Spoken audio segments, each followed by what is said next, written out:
부모님의 은혜에 보답하고 싶은 자녀들의 마음을 담은 시가 있습니다.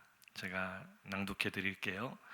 부모님께 효도할래요. 용돈 많이 드리고 부모님께 효도를 할래요. 큰 집도 사드리고 부모님께 효도를 할래요. 해외여행도 보내드릴 거예요.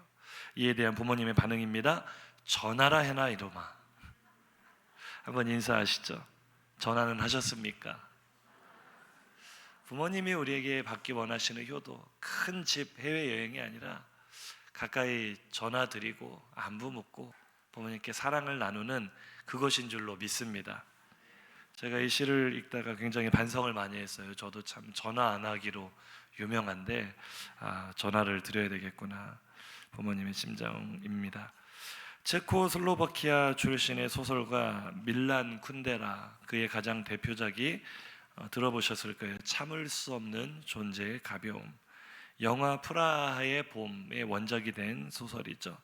이 소설은 니체라는 철학가의 영혼 회귀 사상을 바탕으로 우리에게 질문을 던지고 있습니다. 인생이 영원히 반복되는 무거운 것이라고 한다면 지금 이 순간 살아있는 나의 삶은 곧 없어져 버리게 될, 금방 내일이면 소멸해 버리게 될 가벼운 것이 아닌가. 지금 나의 존재는 참을 수 없을 만큼 가벼운 것이 아닌가 우리에게 질문을 하고 있습니다. 우리 인생은 정말 그렇게 가벼운 것일까요? 이에 대해서 우리나라의 백창우 시인이 이런 시를 썼어요. 참을 수 없는 존재의 무거움. 시를 낭독해 드리겠습니다. 잘 한번 들어보세요. 나 정말 가벼웠으면 좋겠다. 나비처럼 딱새에 고운 깃털처럼 가벼워져 모든 길 위를 소리 없이 날아다녔으면 좋겠다. 내 안에 뭐가 있기에 나는 이렇게 무거운가? 버릴 것 다 버리고 나면, 잊을 것 다 잊고 나면 나 가벼워질까? 아무 때나 혼자 길을 나설 수 있을까? 사는 게 고단하다. 내가 무겁기 때문이다. 내가 한 걸음 내딛으면 세상은 두 걸음 달아난다. 부지런히 달려가도 따라잡지 못한다. 다 내가 무겁기 때문이다. 나 정말 가벼웠으면 좋겠다. 안개처럼 바람이 낮은 노래처럼 가벼워져 길이 끝나는 데까지 가봤으면 좋겠다. 참을 수 없는 존재의 무거움. 우리 인생은 결코 가볍고 싶으나 가벼울 수 없다라는 그런 시죠. 무엇을 느끼셨습니까? 혹시 졸다가 이 시를 들으신 분은 목사님 본격적인 다이어트 시가 아닙니까? 나 정말 가벼워졌으면 좋겠다. 어떤 부분이 마음에 와 닿으십니까? 저는 이 부분이에요. 사는 게 고단하다. 왜? 내가 무겁기 때문이다. 살이 쪄서 공감했다는 것이 아닙니다. 국민 여러분 잘 들어주시기 바랍니다. 내 안에 뭐가 있기에 나는 이렇게 무거운가? 뱃살이요 라고 대답하시면 안 됩니다. 뭐가 있기에 이렇게 무거운가? 우리 인생이 왜 이렇게 무거운가? 여러 해석이 있을 수 있겠지만 우리가 모든 것을 다 버리고 가볍게 훨훨 날아가 버리고 싶어도 그렇게 하지 못하는 이유가 있죠. 우리 인생에는 누구나 어깨에 짊어진 무거운 짐이 있기 때문입니다. 그런데 그 짐의 대부분은 어쩌면 자녀들 아닐까요? 부모의 무게를 표현한 짧은 영상을 보았어요. 지금 화면에 나올 텐데요. 부모의 무게입니다. 저 조그만 짐승의 몸에 다닥다닥 이 새끼들 달라붙어 있는 거 보이십니까? 몇 마리인지 세기도 어려워요. 저렇게 달라붙어서 짊어지고 갑니다. 제가 이 영상을 보면서 이제 그만 보여주셔도 됩니다. 이런 생각이 들었어요. 저 새끼들이 없었다면 훨씬 더 걸음걸이가 가볍고 자유로웠을 텐데 걸음걸이도 무겁고 참 고단한 삶을 살아간다. 자녀들을 짊어진 부모의 걸음이 저렇게 애처로운 것이 아닌가라는 생각을 하게 됐어요. 어쩌면 우리 부모님들이 지금까지 걸어오신 그 인생길이 다 이런 무거운 짐을 지고 걸어온 길이 아니었을까요? 저 방금 보았던 짧은 영상처럼 자녀들을 짊어지고 걸어온 그런 길은 아니었을까요? 그래서 우리 부모님들이 자녀들을 생각할 때마다 가장 많이 부르는 찬송이 이 찬송이잖아요. 내 모든 시험 무거운 짐을. 저만 공감하십니까? 내 모든 시험 무거운 짐. 자녀들을 생각할 때마다 이 무거운 짐아 이렇게 생각하고 계시지는 않습니까? 그렇지는 않겠죠. 우리 부모님들은 아무리 무거워도 우리 자녀들 짊어지고 걸어오는 인생길 고단했지만 기쁘고 행복하게 걸어오신 줄로 믿습니다. 오늘 본문은 우리가 부모님을 어떻게 대해야 되는가에 대해서 말하고 있죠. 부모님이 걸어오신, 자녀들을 어깨 위에 등 위에 짊어지고 무겁게 걸어오신 삶의 무게만큼이나 우리도 부모님을 무겁게 여겨야 된다. 그것을 이야기하고 있습니다. 오늘 본문 22절입니다. 함께 읽습니다. 너를 낳은 아비에게 청종하고 내 늙은 어미를 경히 여기지 말지니라. 아멘. 청종해라. 귀 기울여 듣는다는 소리죠. 철학자들의 철학자로 불리는 철학자가 있습니다. 20세기 독일의 실존주의 철학자인 하이데거. 이 하이데거의 사상은 비록 자유주의 신학의 토대를 마련하기도 했지만 그냥 액면 그대로 그의 해석을 들어보자면 하이데거가 청종이라는 단어를 이렇게 해석했어요. 존재 속에 들어가 거하면서 그 존재로부터 나오는 소리를 귀 기울여 듣는 것이다. 다시 한번요. 청종이 무엇입니까? 존재와 떨어져 있는 것이 아니라 존재 속으로 들어가서 그 속에 거하면서 그 존재로부터 나오는 소리에 귀를 기울여 듣는 것이다. 무슨 얘기입니까? 우리 신앙생활이 무엇이죠? 예수님 안에 거하며 예수님과 함께 사는 것이 신앙생활인 줄로 믿습니다. 누가 하나님의 말씀을 청종합니까? 누가 하나님의 말씀을 귀 기울여 듣습니까? 예수님 밖에 있는 사람이 아니라 예수님 안에 있는 사람이죠. 아멘이십니까?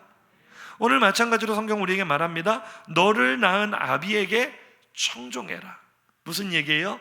아버지 밖에, 마치 하늘에서 뚝 떨어진 사람처럼 아버지 없이 이 세상에 존재한 사람처럼 자기 잘난 맛에 살지 말고 어린아이 때처럼 여전히 아버지 안에 거하면서 그의 말씀을 무겁게 받아들여라. 오늘 성경이 우리에게 주시는 말씀인 줄로 믿으시기 바랍니다. 부모님의 말씀을 진중하게 듣고 내 존재의 근원이 부모님에게서부터 나왔음을 인정하라는 뜻이에요.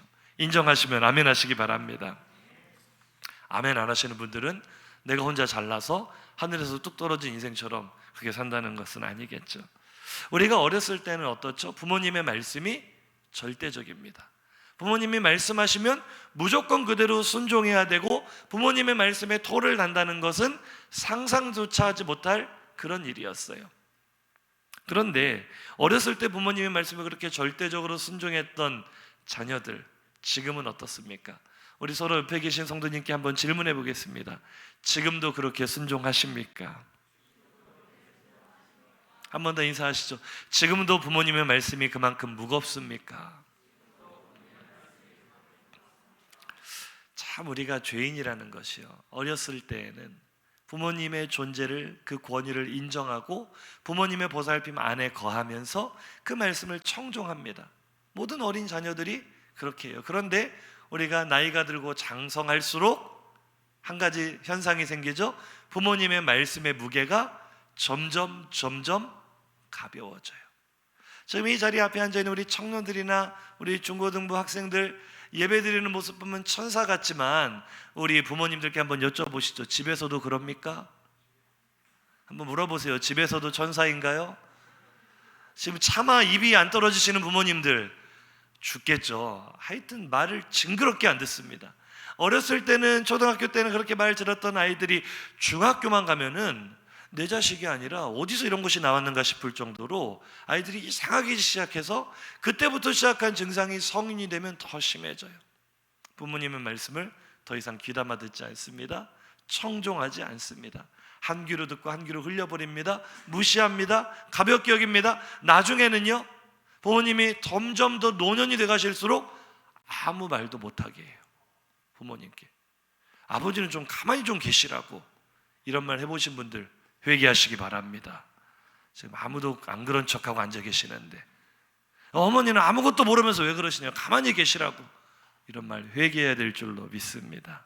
한번 인사하시죠. 청종해야 합니다. 효도가 무엇입니까? 청종이에요. 조금 전에 그 말씀 다시 한번 띄워놓고 보세요. 효도가 무엇인가? 아버지에게 청종하고 늙은 어머니를 경히 여기지 않는 것, 가볍게 여기지 않는 것, 그것이 바로 효도인 줄로 믿습니다. 저를 따라 고백하시죠. 효도는 아버지의 말씀을 청종하고 어머니를 무시하지 않는 것입니다. 그렇게 믿으시면 아멘 하시기 바랍니다. 내 늙은 어머니를 경히 여기지 말라. 경히 여기지 않는다. 그러면은 어떻게 하라는 거예요? 경히 여긴다의 반대는 뭐예요? 중히 여긴다. 오늘 설교의 제목처럼 무겁게 여긴다는 뜻이죠. 현대 중공업 할 때 중자를 바로 이 중자를 쓰지 않습니까? 무거울 중자. 목사님, 우리 부모님은 원래 체중이 많이 나가십니다 라고 하지 마시고, 무거울 중자, 이 한자의 뜻은요, 무겁다라는 뜻도 있지만 한번 따라 하시죠. 소중하다, 귀중하다, 존중한다, 모두 다 이 무거울 중자를 씁니다. 부모님을 무겁게, 소중하게, 귀중하게 여기시기를 주님의 이름으로 축복합니다. 성경은 우리에게 부모님을 어느 정도로 무겁게 여겨야 되는가, 부모님을 얼마만큼이나 소중하게 여겨야 되는가, 어떻게 가르칩니까? 오늘 본문 23절입니다. 시작. 진리를 사되 팔지는 말며 지혜와 훈계와 명철도 그리할지니라. 아멘. 오늘 잠언 23장 22절부터 25절까지는 하나의 단락으로 나눌 수 있어요. 부모님을 공경해야 되는 것에 대한 훈계. 예수 믿는 사람들, 그리스도인들은 부모님을 어떻게 공경해야 되는가라는 주제로 한 단락을 이루고 있어요. 몇 절부터 몇 절까지요? 22절부터 25절까지. 그래서 모든 구절마다 부모님을 존중해라, 부모님을 가볍게 여기지 말아라, 부모님을 기쁘게 해드려라, 계속 부모님에 대한 이야기가 나와요. 그런데 유독 몇 절이 조금 이상합니까? 조금 전에 읽었던 말씀 다시 띄워놓으세요. 조금 전에 읽었던 23절 조금 생뚱맞지 않습니까? 부모님 공경에 대한 이야기를 하다가 갑자기 무슨 이야기가 나와요? 진리에 대한 이야기가 나와요. 부모님을 가볍게 여기지 말아라 하다가 갑자기 주제를 바꾸는 듯이 진리를 사라, 돈을 주고 사라, 그리고 절대로 팔지는 마라. 진리는 사기는 사도 절대로 팔아서는 안 된다. 지혜와 훈계와 명철도 마찬가지다. 다소 생뚱맞아 보이는 이 본문 속에서 사실은 우리가 부모님을 어떻게 대하기를 원하시는지 하나님의 의도가 숨겨져 있는 줄로 믿습니다. 우리는 요즘 새벽마다 잠언 말씀을 묵상하고 있습니다. 이제 출애굽기를 일단락하고 5월부터 잠언 묵상을 시작을 했죠. 5월, 6월 2달 동안 잠언 1장부터 마지막 장까지 전부 다 묵상을 할 거예요. 이 기회에 한번 인사하시죠. 새벽 예배 참 좋습니다. 새벽에 이 잠언의 말씀을 들으면 나도 우리 자녀들도 지혜로워질 줄로 믿습니다. 이제 잠언 말씀 막 묵상 시작을 했거든요. 그런데 지금 3장, 4장 오는 동안 계속 반복되는 어구들이 있어요. 뭐예요? 지혜가 얼마나 소중한지, 하나님의 지혜의 말씀이 얼마나 가치 있는지. 지금까지 계속 우리 머릿속에 귓가에 맴도는 말씀 무엇입니까? 지혜는 은보다도 귀하고 정금보다도 귀하고 세상의 모든 보화와 진주를 주고도 살 수 있다고요? 없다고요? 없다고요. 한번 인사하시죠. 지혜는 생명나무입니다. 이 지혜가 무엇을 의미합니까? 여인의 모습으로 의인화된 지혜, 지혜를 얻으라라고 성경 우리에게 말하고 있습니다. 마치 인생에 있어서 가장 큰 복이 무엇일까요? 저는 제 아내를 만나 결혼한 것이라고 생각합니다. 국민 여러분, 공감을 안 하시는군요. 저는 정말 행복합니다. 잠언의 주제, 결국 결론이 뭐예요? 누가 현숙한 여인을 얻겠는가? 단순히 결혼 잘해라 이런 의미가 아니라 정말로 현숙한 아내를 만나 결혼하게 되면 너무나 행복합니다. 마치 지혜가 그와 같다는 거예요. 하나님의 말씀, 하나님의 입으로 나오는 이 말씀을 아름다운 여인처럼 묘사해 놓았는데 저도 제 아내의 마음을 얻기 위해서 노력 많이 했습니다. 믿어주시기 바랍니다. 제가 잘생겼기 때문에 제 아내가 저를 쫓아다녔을 것 같지만 사실은 그렇습니다. 저를 쫓아다녔죠. 하지만 저도 많이 구애를 했고 정말 그 마음을 얻기 위해 노력을 했어요. 여인을 얻기 위해, 현숙한 여인을 얻기 위해 노력한 것이죠. 성경 우리에게 말합니다. 현숙한 여인을 얻는 자가 행복한 것처럼 하나님의 말씀, 이 지혜를 얻고자 노력하는 자가 복되다. 그의 인생에 하나님의 나라가 펼쳐질 것이고 하나님 주시는 복이 넘쳐 흐를 것이다. 그 지혜를 가지시기를 주님의 이름으로 축복합니다. 이 지혜가 바로 잠언의 주제예요. 오늘도 나오죠. 지혜를 사라. 너의 모든 소를 다 팔아서라도 그 지혜는 살만한 가치가 있는 것이고, 지혜는 사기는 사되 절대로 팔아서는 안 된다. 모든 지식의 말씀, 명철의 말씀 동일하다. 왜 이 말씀이 나왔는가? 이 말씀과 짝을 이루는 말씀이 뭐예요? 한번 따라 하실까요? 아버지의 말씀을 청종하고 늙은 어머니를 가벼이 여기지 말라. 아멘. 이 말씀과 짝을 이루는, 대꾸를 이루는 구절이 뭐라고요? 지혜는 너무나 소중한 것이다. 사기는 사도 절대로 팔아서는 안 된다. 자, 지금 하나님께서 부모 공경의 가치를 어디까지 높이시는 거예요? 하나님의 말씀의 가치만큼이나. 잠언서는 하나님의 말씀이, 지혜는 은금보화를 다 주고도 살 수 없을 만큼 너무나 소중한 것이다 라고 말을 하고 있는데, 그와 똑같은 가치를 가진 것이 무엇이라고요?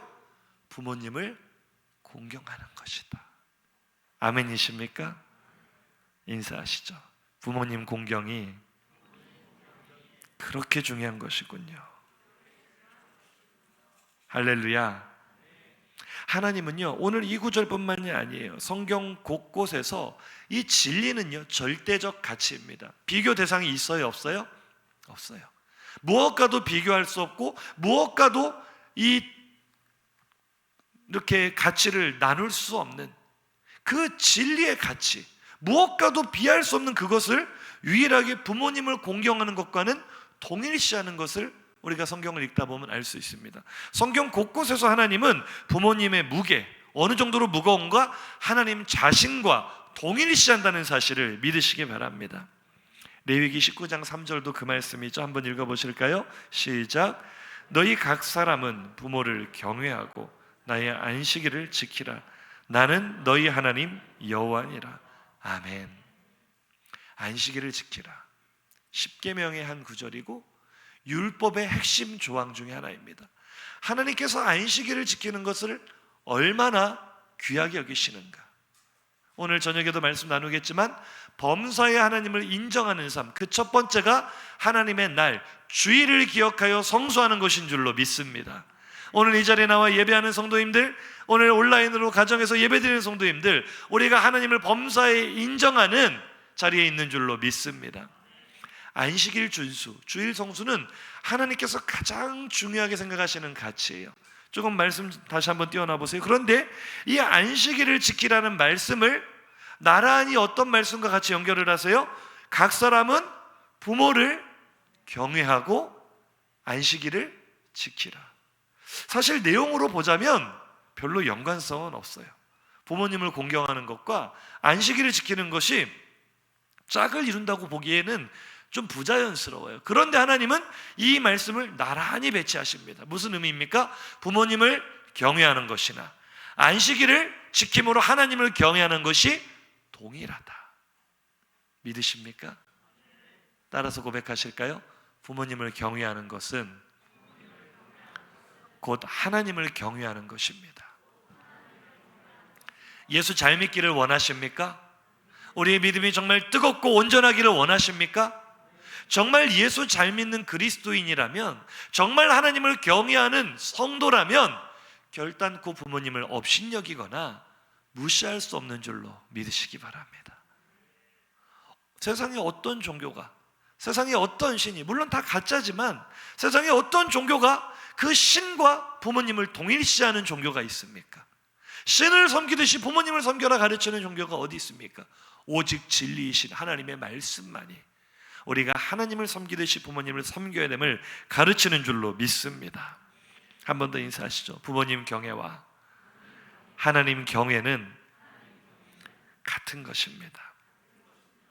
사실 이 경외라는 단어 자체가 사람에게 쓰인다는 것이 매우 부자연스러운 일 아닌가요? 야레라는 단어가 있어요. 히브리어 야레라는 단어, 두려워한다는 뜻입니다. 경외한다. 바라보기만 해도 몸둘 바를 모를 정도로 경외감이 나를 휩쓴다. 이 야레라는 단어는 성경 전체에서 언제 어떤 상황에서도 하나님께만 쓰이는 단어예요. 거룩하게 구별된 단어이죠.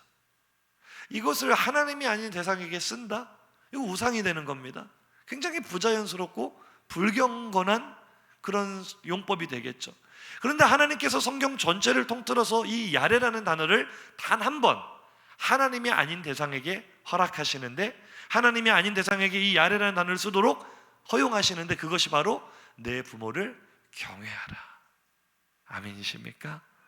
하나님이 얼마나 부모님을 공경하는 것을 귀하게 여기시는지 하나님의 마음을 깨달을 수 있기를 주님의 이름으로 축복합니다. 뿐만 아니라 성경은 이 경외라는 단어를 부모님에게 적용할 때는 공경이라는 단어로 많이 바꾸어서 사용을 하죠. 내 부모를 공격 아니고 공경하라. 부모를 공격하는 분들이 간혹 계세요. 지난주에도 참 안타까운 뉴스가 있었잖아요. 서울에서 한 20대 청년이 자신의 아버지 뻘 되는 60대 택시기사를 마구잡이로 폭행하는, 참 우리를 분노하게 하는 이런 사건이 있었는데, 사실은 부모님을 대하는 내 모습이 그렇지 않을까 우리가 한번 돌아봐야 됩니다. 나는 부모를 공경하는 사람인가 공격하는 사람인가? 한번 인사해 보시죠. 부모님을 공경하고 계십니까? 공격하고 계십니까? 저를 보지 마시고 서로 바라보시면서, 특히 청년들이 잘 따라야 돼요. 다시 한번, 부모님을 공경하고 계십니까? 공격하고 계십니까?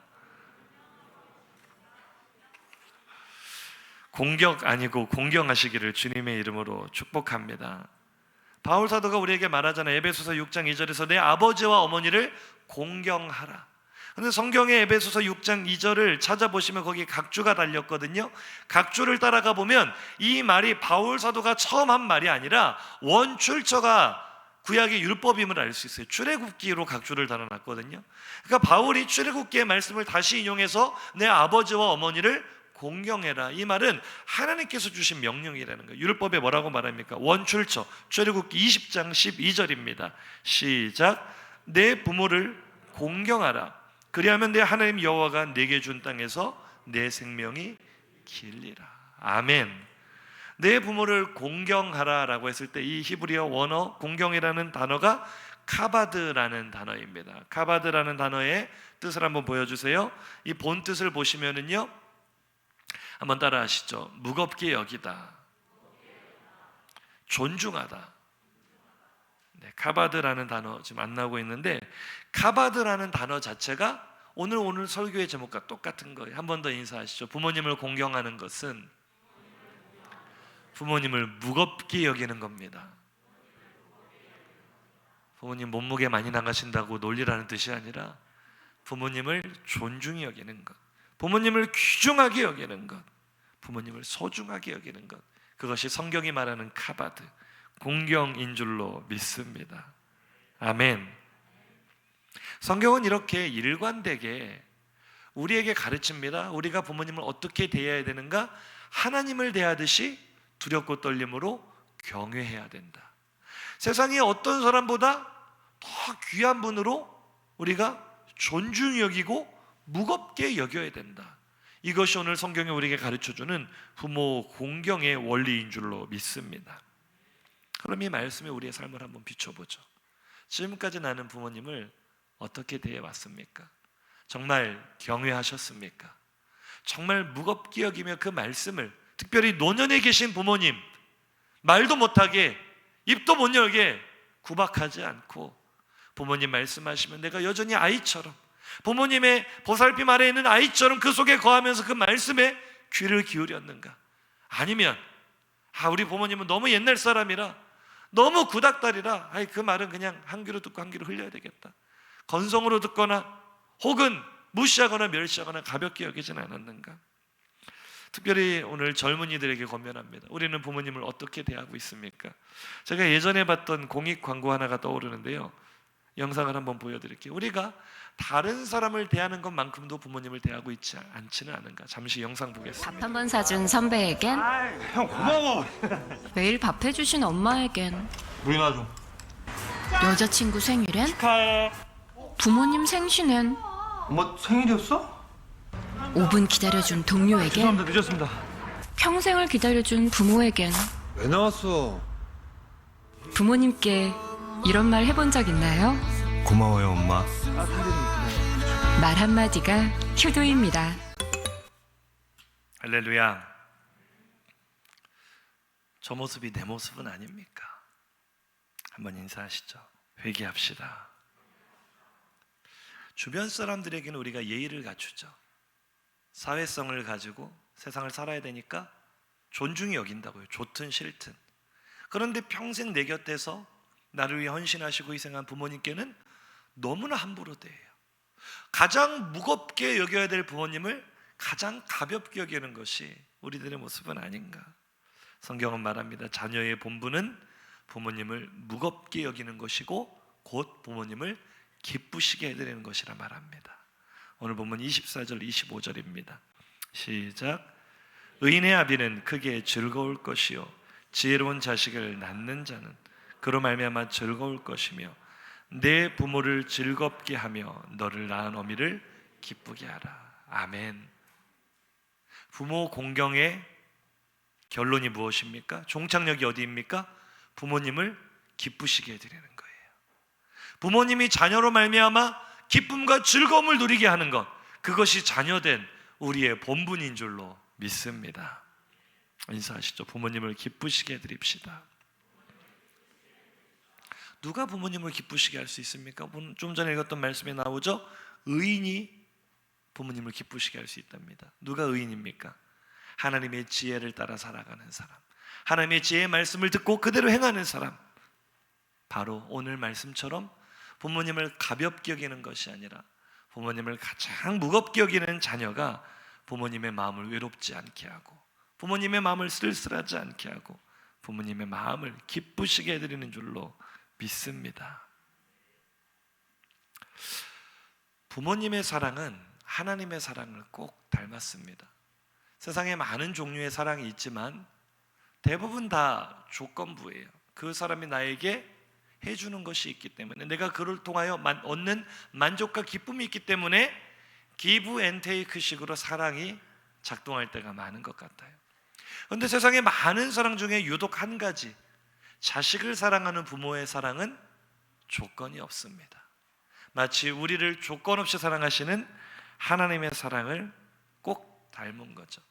오늘 영상 편지를 보는데 용이가 그런 말을 했잖아요. 우리가 사고를 쳐도 무슨 일을 저질러도 항상 우리를 감싸주시고 품어주시는 부모님의 사랑에 감사드립니다.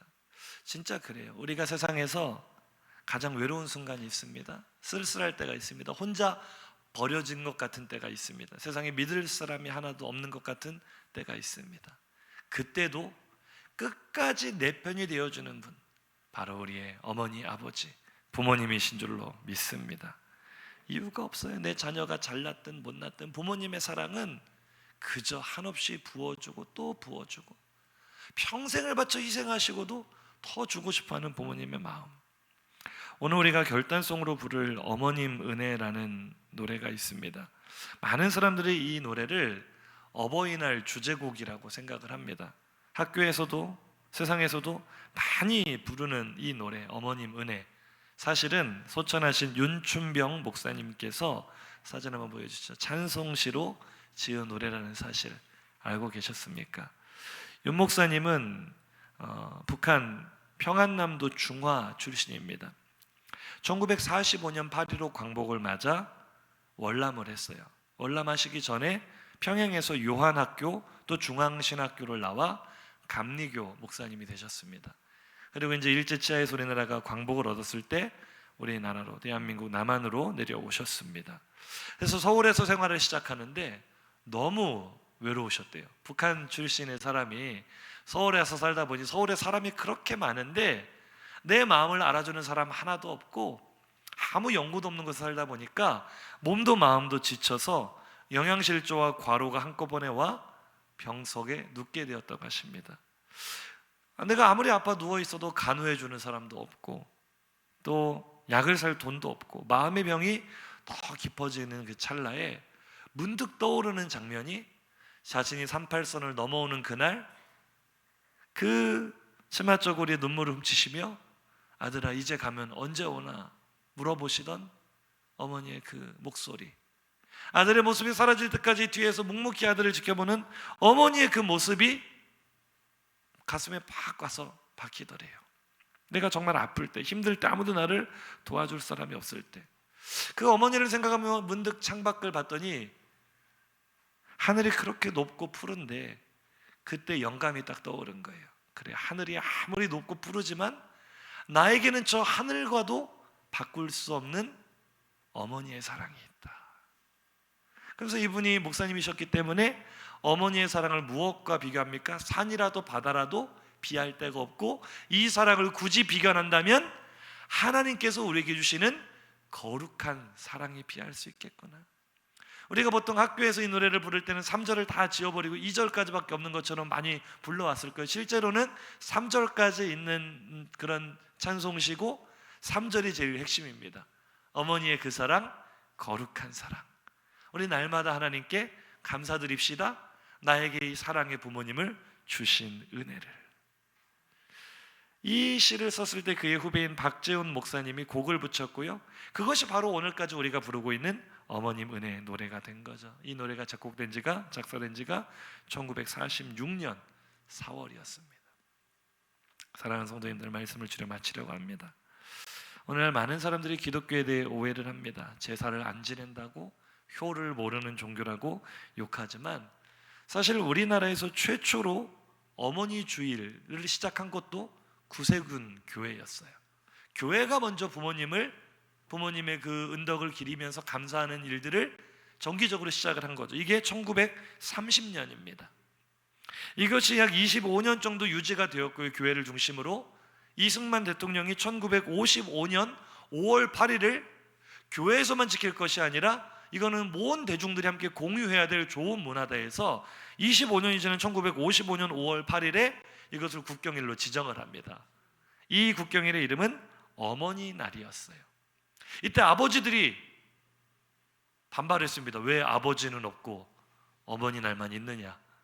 그래도 뭐 어머니 날이었어요. 그런데 교회가 또 먼저 1960년도부터 그럼 우리 아버지도 함께 합쳐서 어머니 주일을 하지 말고 어버이 주일을 합시다. 교회가 또한 5년 만에, 국경일이 된 지 5년 만에 매월 5월 둘째 주를 어버이 주일로 지키기 시작해요.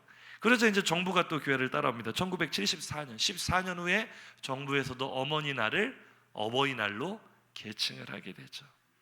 한번 인사하시죠. 성경이 먼저입니다. 교회가 먼저입니다. 사람들이 잘 몰라서 그래요. 성경은 진짜 효도를 가르칩니다. 부모님 살아계실 때 속만 썩이다가 돌아가시고 나서 남들에게 체면 치레하려고 상다리가 휘어지게 제사상 차리는 게 그것이 효도가 아니라, 부모님 살아계시는 동안에 정말 그 부모님을 존중히 무겁게 여기고 멸시하지 말고 가볍게 여기지 않고 부모님을 마음을 다해 섬김으로 부모님의 마음을 기쁘게 해드리는 것, 바로 자녀된 우리들의 본분인 줄로 믿습니다. 오늘 이 시간 함께 찬양하실 때 하늘보다 높고 바다보다 넓은 부모님의 사랑에 보답하기를 원하신다면 하나님을 섬기듯이 부모님을 무겁게 여기시기를 주님의 이름으로 축복합니다. 어버이날 노래가 아니라 하나님의 사랑에 빗대어 어머니의 사랑을 높여드리는, 하나님께 감사드리는 찬양입니다. 우리 오늘 들은 말씀을 생각하시면서 결단의 찬양 어머님 은혜, 가사를 생각하시면서 함께 고백하겠습니다.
하겠습니다. 바다로 날는 2절 찬양합니다.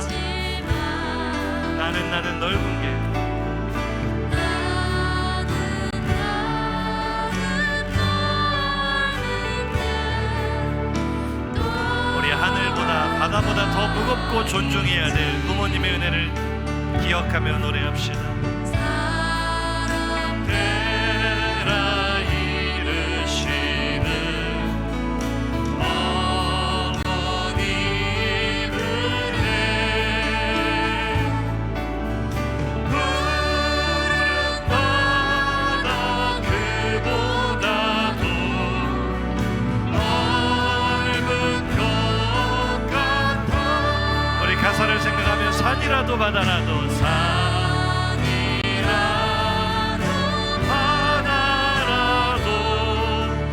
나를 수 없는 어머니의 그 사랑은 하나님 사랑처럼 거룩한 사랑입니다. 우리 날마다 하나님께 감사하며 나갑시다. 날마다 주님 앞에 감사드리자.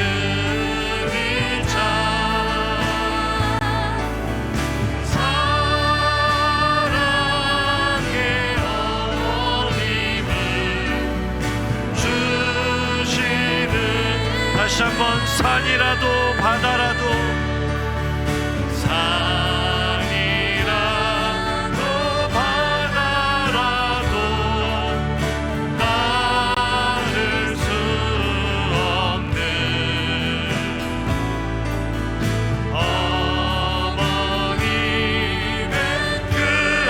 닮은 거룩한 사랑입니다. 무조건적으로 희생하시는 그 사랑, 우리 하나님께 감사하며 찬양합시다. 날마다 주님 앞에 감사드리자. 사랑의 어머님을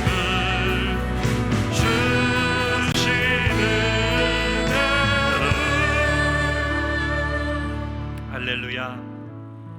우리 이 시간 들은 말씀을 생각하면서 함께 결단하며 기도하겠습니다. 나는 부모님을 공경했습니까? 공경은 무겁게 여긴다는 뜻입니다. 귀중히 여긴다는 뜻입니다. 부모님의 말씀을 가볍게 듣지 않고 흘려버리지 않고 업신여기지 않고 부모님이 노년에 이르셔서도 내가 장성한 성인이 되어서도 여전히 내가 부모님의 보살핌 아래에 거하는 것처럼 부모님의 존재 속에 거하며 부모님을 인정하며 존중하며 그 말씀을 귀담아 듣는 것이 공경이라 말합니다. 세상에 다른 사람보다도 더 부모님을 가볍게 여기진 않았습니까? 내 주변의 많은 일들보다도 부모님을 더 가볍게 여기진 않았습니까?